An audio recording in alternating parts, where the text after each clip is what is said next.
दोस्तों आज हम एक बहुत ही मजेदार टाइप ऑफ केमिकल रिएक्शन के बारे में जानने वाले हैं जिसका नाम है डिस्प्लेसमेंट रिएक्शन। फ्रेंड्स, जब भी हम किसी चीज को उसकी जगह से हटा देते हैं यानी कि उसे डिस्प्लेस कर देते हैं तो हम कहते हैं कि हाँ उसकी डिस्प्लेसमेंट हो गई है। लेकिन आखिर इन केमिकल रिएक्शंस के अंदर हम किस चीज को डिस्प्लेस करेंगे और आखिर ये डिस्प्लेसमेंट होगी ही कैसे? आइए इसे जानने के लिए हम कुछ एग्जाम्पल देख लेते हैं।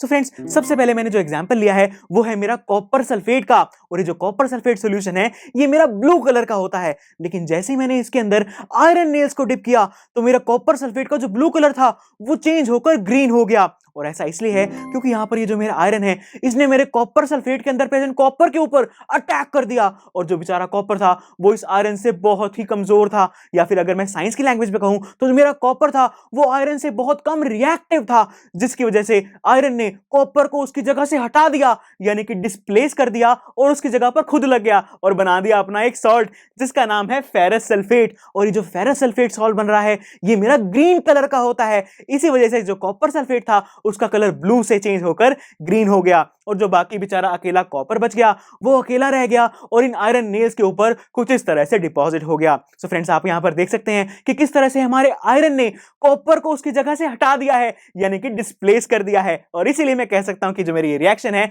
ये एक डिस्प्लेसमेंट रिएक्शन है। लेकिन फ्रेंड्स, अगर आप इस रिएक्शन को ऑपोजिट वे में परफॉर्म करना शुरू करें, यानी कि अगर मैं कहूं कि आप फेरस सल्फेट को कॉपर के साथ रिएक्ट करवाएं तो यहां पर कोई भी रिएक्शन नहीं होगी। और फ्रेंड्स, ऐसा इसलिए है क्योंकि जो हमारा कॉपर है वो तो बेचारा पहले से ही आयरन से कम रिएक्टिव यानी कि कमजोर है, तो वो आयरन को डिस्प्लेस कैसे करेगा?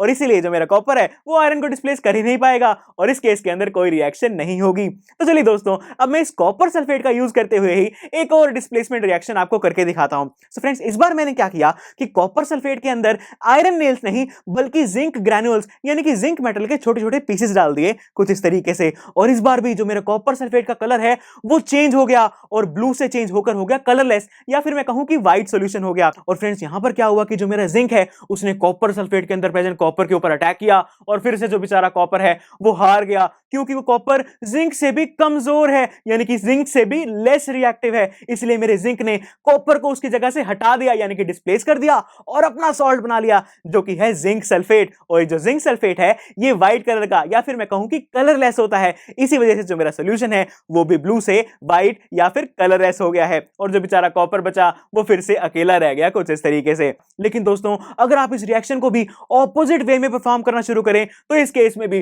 कोई रिएक्शन नहीं होगी, क्योंकि बिल्कुल पहले की तरह जो मेरा कॉपर है वो जिंक से भी कमजोर है यानी कि जिंक से लेस रिएक्टिव है, इसलिए वो जिंक को भी उसकी जगह से हटा नहीं पाएगा यानी कि डिस्प्लेस नहीं कर पाएगा, और इसीलिए इस केस में भी कोई रिएक्शन नहीं होगी। सो फ्रेंड्स, डिस्प्लेसमेंट रिएक्शंस के बारे में तो इतना ही, लेकिन नेक्स्ट लेक्चर में हम इससे ही मिलती जुलती एक और केमिकल रिएक्शन के बारे में जानेंगे जिसका नाम है डबल डिस्प्लेसमेंट रिएक्शन।